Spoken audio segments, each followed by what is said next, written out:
Boa noite a todos. Boa noite. Muito bem, hoje, 17 de setembro de 2018, nós estamos reunidos para estudarmos a obra O Consolador. E hoje nós vamos retomar a pergunta de número 111, tá? Vamos fazer a nossa prece? Divino amigo Jesus,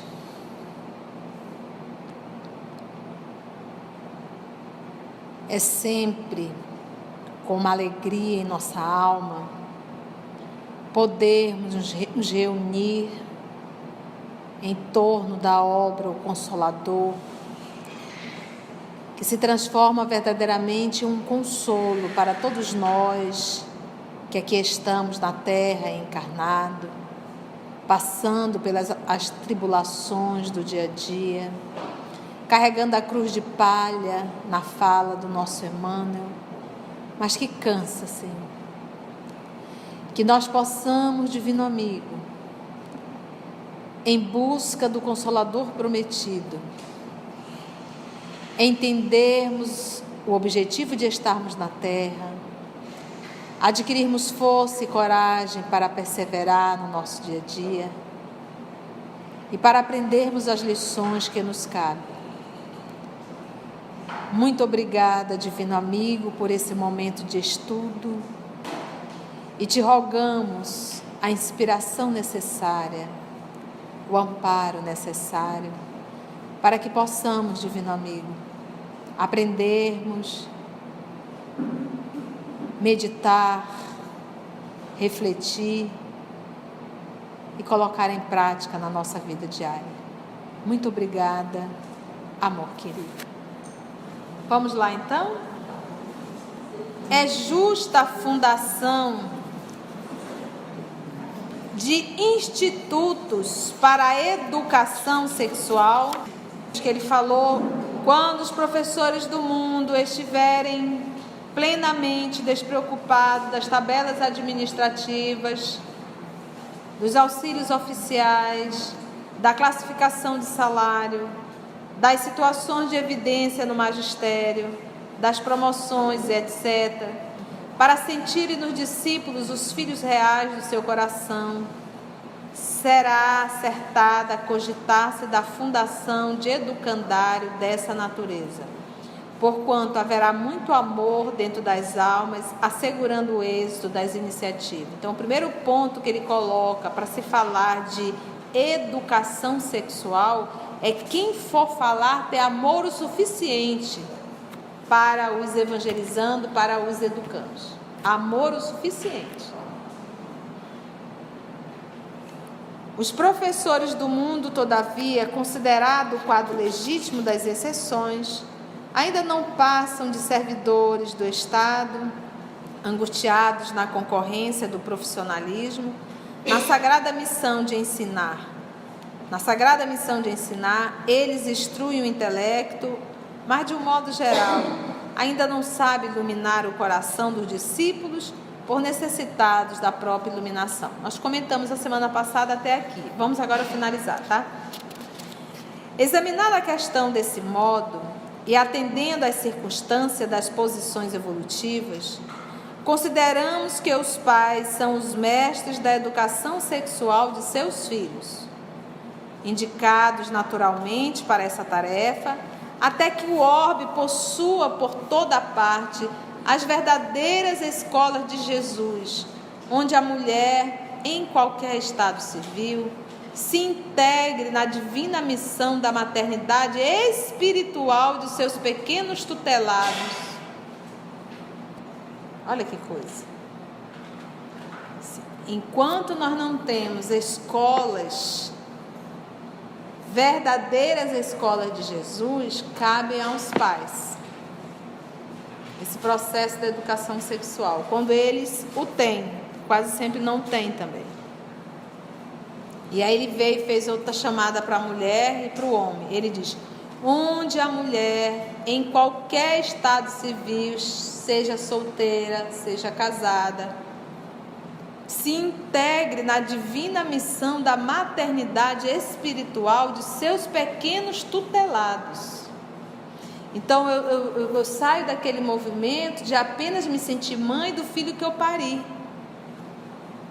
mas me sentir mãe de todos aqueles que estiverem sobre a minha responsabilidade, independente de estado civil, independente de ter parido ou não, independente de ter casado ou não, porque é essa a função da mulher. A mulher, ela carrega a maternidade. Quando a gente fala em maternidade, você já imagina a barriga e parir. Não, nós estamos aqui na terra para treinar a maternidade, para cuidar de gente, cuidar de criança, cuidar de pessoas. Isso é maternidade. Por isso que ele coloca: se integre na divina missão da maternidade espiritual. E ele diz que isso aqui é quando nós tivermos verdadeiras escolas de Jesus. Então, se eu for professora, me vê na condição de mãe. Se eu estou na rua, chega uma criança, ele vai me ver na condição de mãe, nesse processo de maternidade. E onde o homem, convocado ao trabalho educativo, se transforme num centro de paternal amor e amoroso respeito para com os seus discípulos, para com os seus alunos. Você imagina, às vezes tem professor que se envolve com crianças, com jovens de menor. Cadê a posição de pai? Ou então vê a criança, o adolescente fazendo: esse problema não é meu, não estou nem aí, não sou pai. Não é assim que a gente diz? Não é assim que nós falamos de: não estou nem aí, não sou pai, não sou mãe. A mãe é que dê jeito lá. É assim que a sociedade ainda é.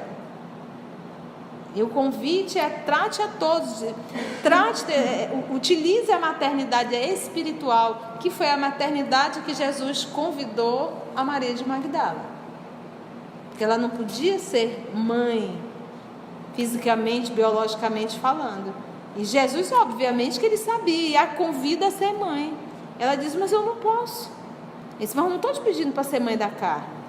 Eu estou pedindo para ser essa mãe aqui, essa mãe espiritual, essa maternidade espiritual. Lindo isso aqui.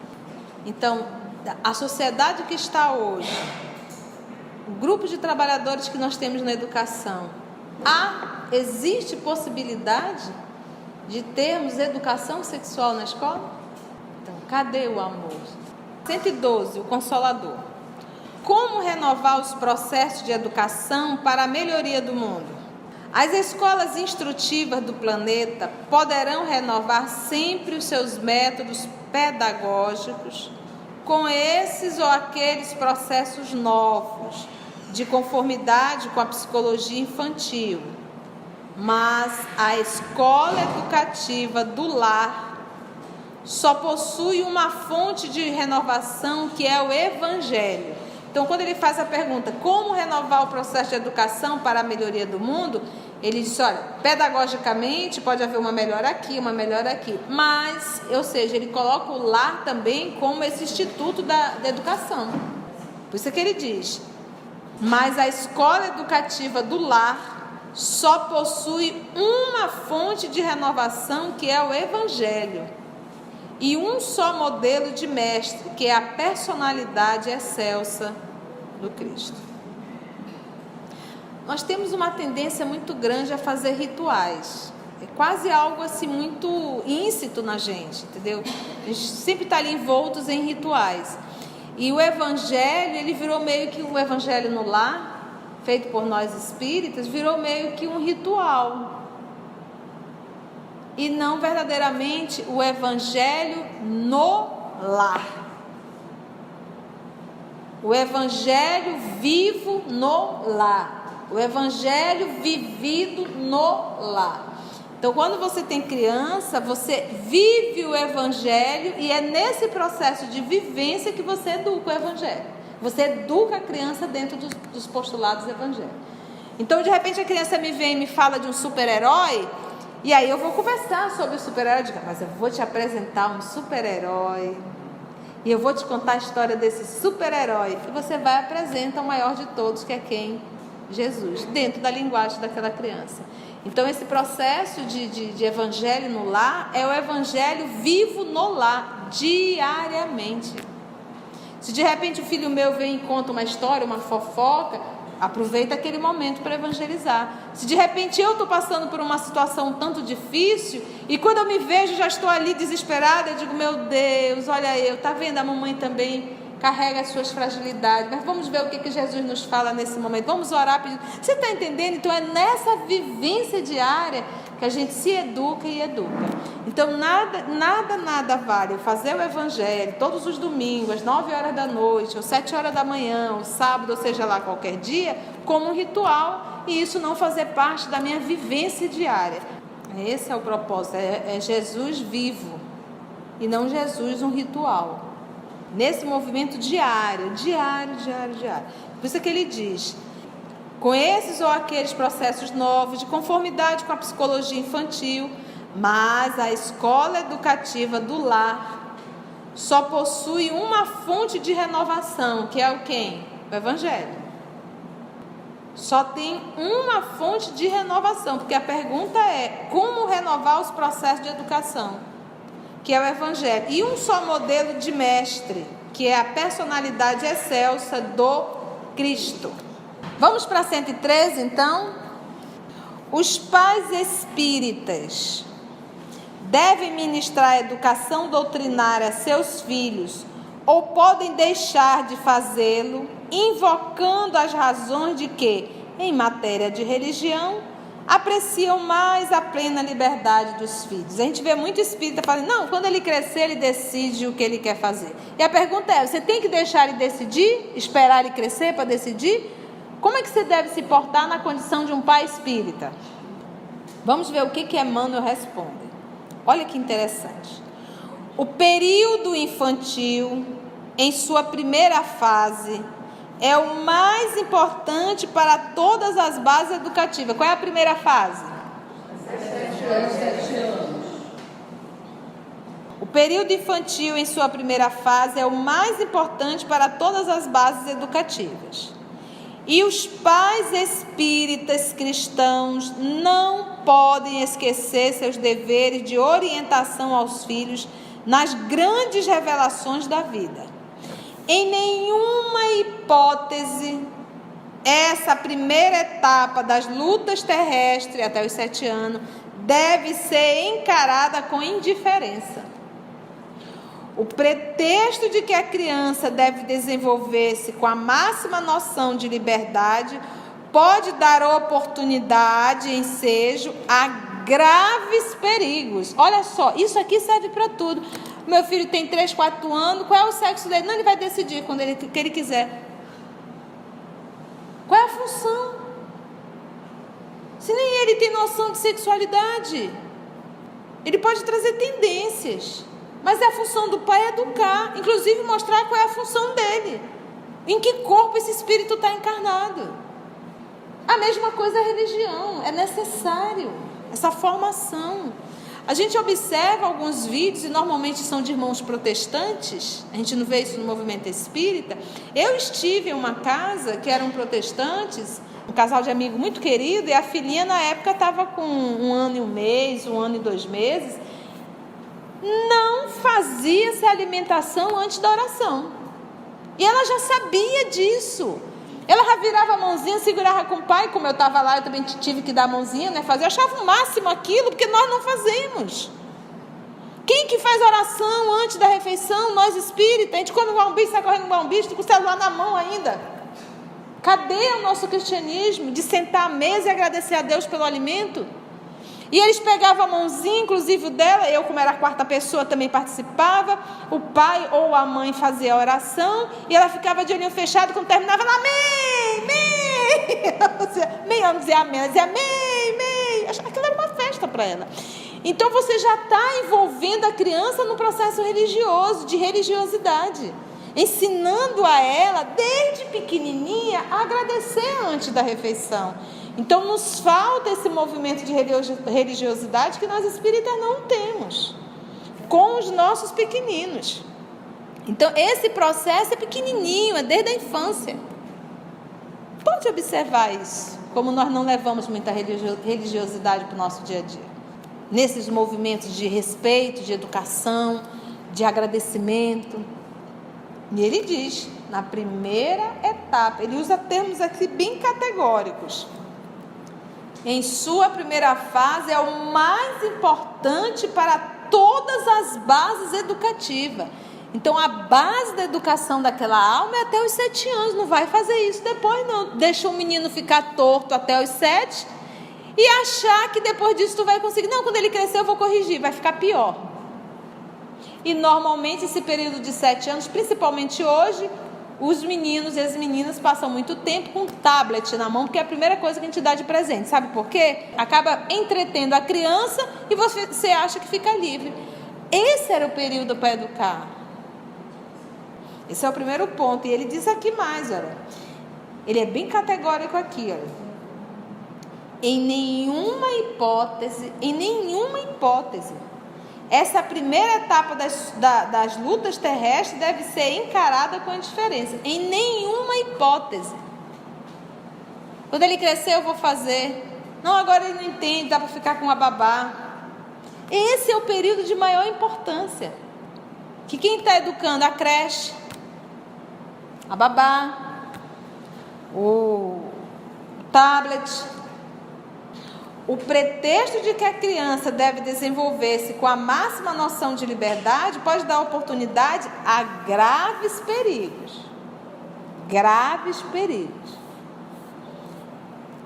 A criança, esse espírito reencarnado vai sofrer na vida adulta? Vai. Com as suas atitudes? Vai. Pela falta de educação. Mas a mãe e o pai também vai junto.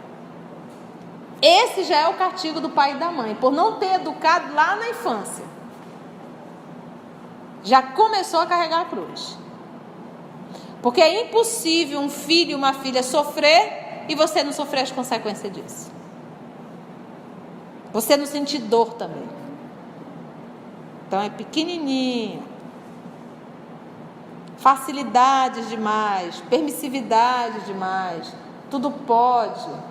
Essa falta de sentar e conversar. Aí forma esses adultos que a gente tem hoje. Foi até uma palestra que eu vi no Haroldo esse final de semana, mas eu achei muito interessante, porque na verdade era o neto do Mahatma Gandhi. Esteve com o Haroldo em Brasília, fizeram palestra e o neto contou uma história. Eu acho que vale a pena repetir, porque cabe aqui.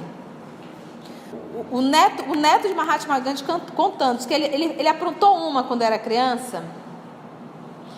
E parece que foi algo bem complexo mesmo, bem feio. E ele foi conversar com o vô, o Gandhi. Ele disse: vô, o senhor vai me castigar? Ele disse: não, eu vou me castigar. Por que, vô?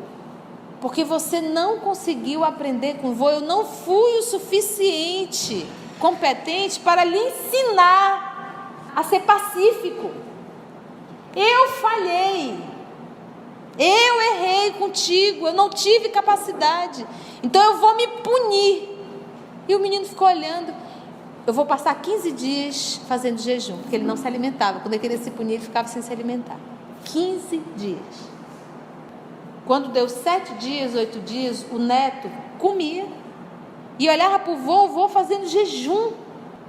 E ele começou a se machucar muito com aquilo. Ele chegou e disse: vô, por favor, come. Eu juro para o senhor, eu nunca mais vou fazer isso. Mas eu não aguento ver o senhor passando fome desse jeito. Então, olha a maturidade de um Gandhi. Ele não culpa o neto. Ele diz: eu, Gandhi, não fui capaz de te ensinar. Então, quando nós olhamos para um filho adulto, dando trabalho ainda, o primeiro movimento era esse: eu não tive capacidade de educar para transformar essa criatura no que é hoje. A responsabilidade é minha. Eu falhei como mãe e eu falhei como pai.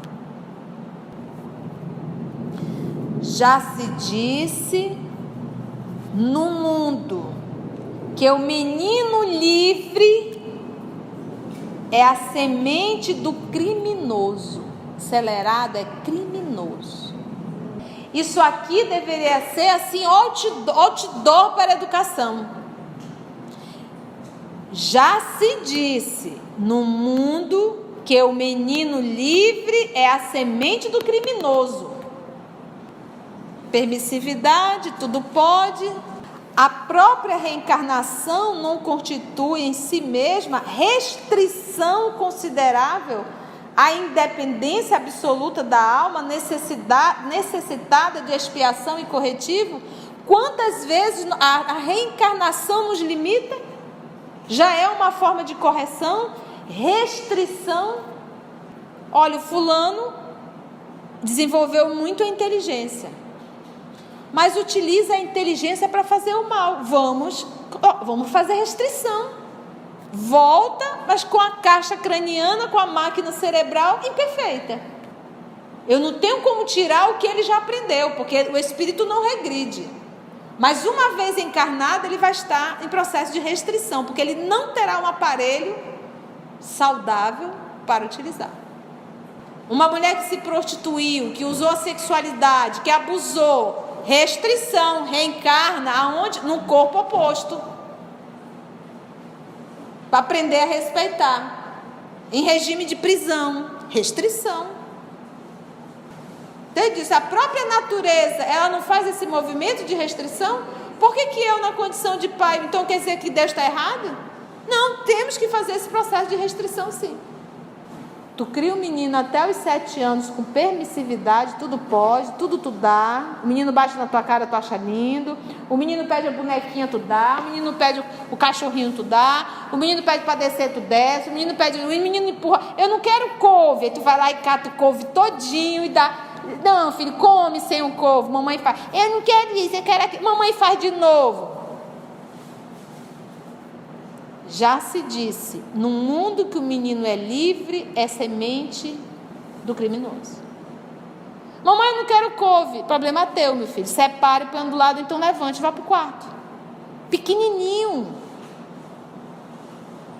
Você tem que comer, filho. Não quer, então não come.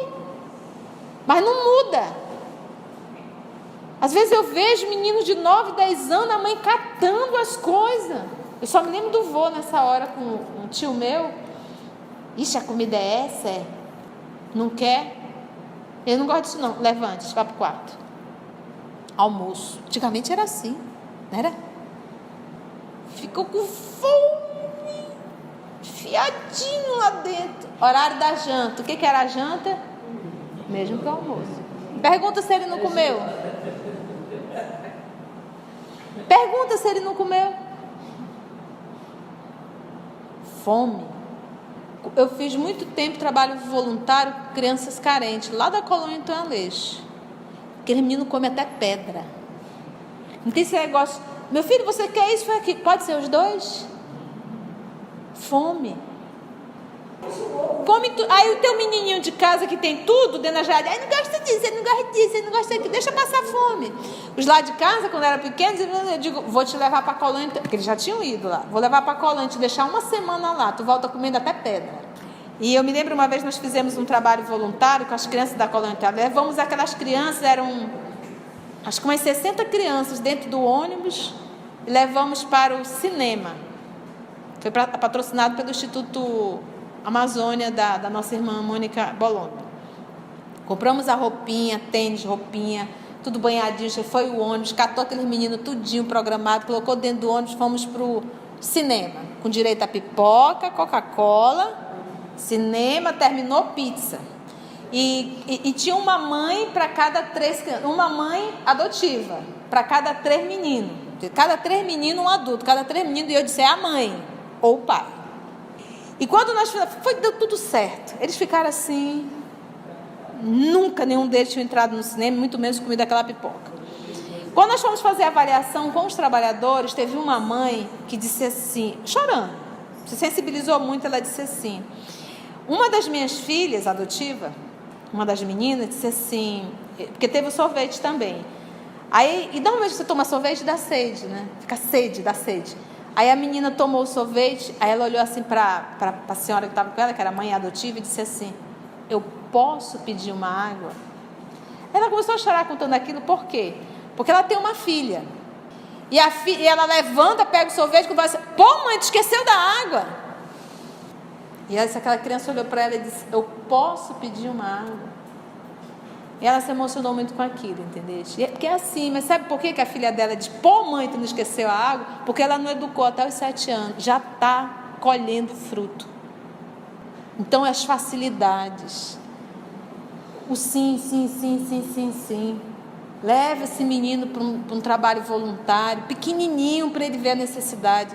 Eu sempre conto a experiência que eu tive com a gente. Ela tinha menos de 7 anos. E a Socorro percebeu, Conceição, ela é egoísta. Os brinquedinhos dela estão quebrados. Eu digo, vamos separar esse aqui para a titia Conceição. Não, é meu. Ela não queria abrir mão de nenhum brinquedo. Socorro comentou comigo, eu disse, vamos fazer o seguinte... Traz para ela, sábado ela aqui vai dormir comigo, no domingo ela vai para a Colônia Antônio Aleixo comigo.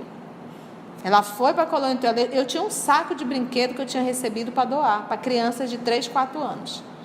Eu coloquei ela dentro de uma sala, com esse saco de brinquedo, com umas 10 ou 12 crianças, mais ou menos, 15 talvez no máximo. E eu disse, você vai distribuir esses brinquedos para essas crianças. Quase do tamanho dela, um pouco menor. Dê tudo, filha. Ela fez esse movimento, eu olhava lá no vidrinho, tudo criança do mesmo tamanho, eu achei que ela estava suada, né? E dando brinquedo, terminou, ela estava elétrica. Eu disse, você gostou, tia? Muito, titia, posso vir de novo? Pode, eu vou ver uns brinquedos lá em casa para eu trazer. Foi preciso a mãe dela dizer, esse não, Jennifer, esse sim, mãe, eu não uso, a Jara Socorro dizendo, esse não. Ela, até hoje... Isso fixou na minha cabecinha dela. Menos de 7 anos. Isso fixou até hoje. Até hoje, uma pessoa extremamente... Ela chega no guarda-roupa dela... até porque ela diz, mãe, não precisava ser comprado. Eu não estou precisando. E quando ela vai... E roupa boa. Ela separa tudinho. E já leva lá para mim. Tia, pode dar. Ficou. Entendeu? Então é esse movimento que nós temos que fazer. Mostrar para as nossas crianças... Você que tem neto em casa, eu sei que a função não é sua, mas se tiver menos de 7 anos, dá tempo. Pega essa criança, leva num instituto desse, dá alguma coisinha para ela e dá lá no primeiro movimento, para saber que tem crianças que passam fome, que ela tem tudo dentro de casa, que ela tinha que agradecer a Deus. E sempre que possível, vamos lá levar comida. Então, como educar só com palavras, tem que ser com atitudes e atos. Passou disso, o menino é azedo, a menina é azeda, só tem agora uma mãe que pode ensinar. Vocês sabem quem é, né? A mãe Dô. Só a mãe Dô. Não pense que você vai pegar um menino de 15, 16 anos e educar, a não ser que ele queira. Que ele perceba que está fazendo besteira e que ele quer mudar a vida dele, porque agora é com ele e com ela. Se ele não quiser, tu pode dar um sermão. Vai entrar aqui e sair aqui. Entra aqui e sai aqui. Ele faz de conta que está ouvindo, mas não está. Continua Emmanuel nessa fala. A própria reencarnação não constitui em si mesma restrição considerável à independência absoluta da alma necessitada de expiação e corretivo? Além disso, os pais espíritas devem compreender que qualquer indiferença nesse particular pode conduzir a criança, nesse particular em relação à evangelização. Tá? Quando ele diz assim, porque a pergunta é, os pais espíritas devem ministrar educação doutrinária a seus filhos ou podem deixar de fazer invocando as razões a que, em matéria de religião, apreciam mais a plena liberdade dos filhos. Então ele diz, os pais espíritas devem compreender que qualquer indiferença nesse particular, a falta do estudo doutrinário, pode conduzir a criança aos prejuízos religiosos de outrem, ao apego do convencionalismo e à ausência de amor à verdade divina. A ausência de amor, que eu volto novamente, se os pais não têm um hábito, vamos orar, agradecer, nem faz a refeição com os filhos. Quando não está trabalhando, está viajando. Como ensinar? Colocar o menino na cama. Vamos orar, filhinho, pequenininho. Vamos sentar do lado da mamãe, do lado do papai. Vamos fazer a prece, agradecer a Jesus por mais um dia. Agradecer o alimento, a saúde. A senhorinha que cuida da nossa casa. O quarto que nos acolhe. Porque ele já viu lá uma criança que não tinha quarto. Ele já viu lá uma criança que não tinha casa. Ele já viu lá uma criança que está abandonada. Então é motivo dele agradecer por ter. Então ele começa a valorizar aquilo que ele já sabe que nem todo mundo tem. E agradecer. Pequenininho. coloca na cama, fez a prece. O que você faz? Enfia o menino lá e liga a TV. Aí coloca no sleep. Não, ele vai assistir até ele dormir, pronto. E volta para tua novela. É assim que a gente põe os nossos filhos para dormir. Quando põe? Não põe uma música clássica. Vamos ouvir, filha. E eles vão aprendendo. 0 a 7 anos. Essa é a base, essa é a plataforma. Continua ele. Deve nutrir-se o coração infantil com a crença, com a bondade, com a esperança e com a fé em Deus. E tudo isso aqui ele já iniciou dizendo que era o quê? Em sua primeira fase.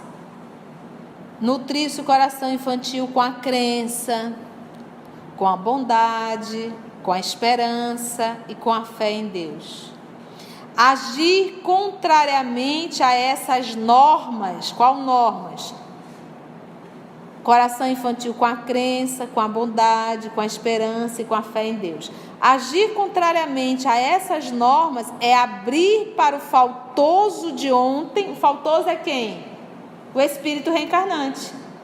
Porque o espírito que está reencarnando não é Jesus voltando por ti, não. É um espírito em processos expiatórios. Um espírito que carrega débitos. Por isso é que ele falou.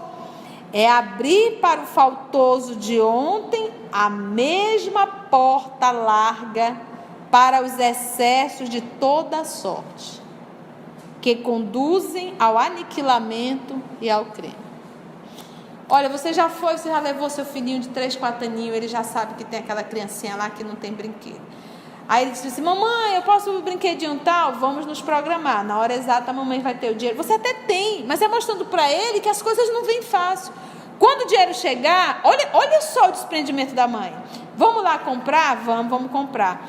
Nós vamos comprar um outro brinquedo também para levar para outra criança ser feliz. Bora comprar com a mamãe? Olha o processo. Você compra um outro brinquedo, você pega aquela criança, seu filho, e vai num local levar para uma outra criança carente. Ele deixou de ser o centro do mundo. Não é só ele que tem necessidade. Não é só ele que tem vontade. Quantas vezes nós estamos vivendo uma dificuldade, a gente acha que só nós temos dificuldade. Vocês percebem o que é educação religiosa na prática? Se depois de todo esse processo o menino se tornar um capeta, que é bem provável que não, você está criando ser humano mesmo. Se ele vier adulto e ainda assim vier a falhar e a falir, a tua consciência estará em pleno paz, porque eu fiz de tudo. Eu ensinei a orar, eu apresentei ele a Jesus, apresentei Jesus a ele, né?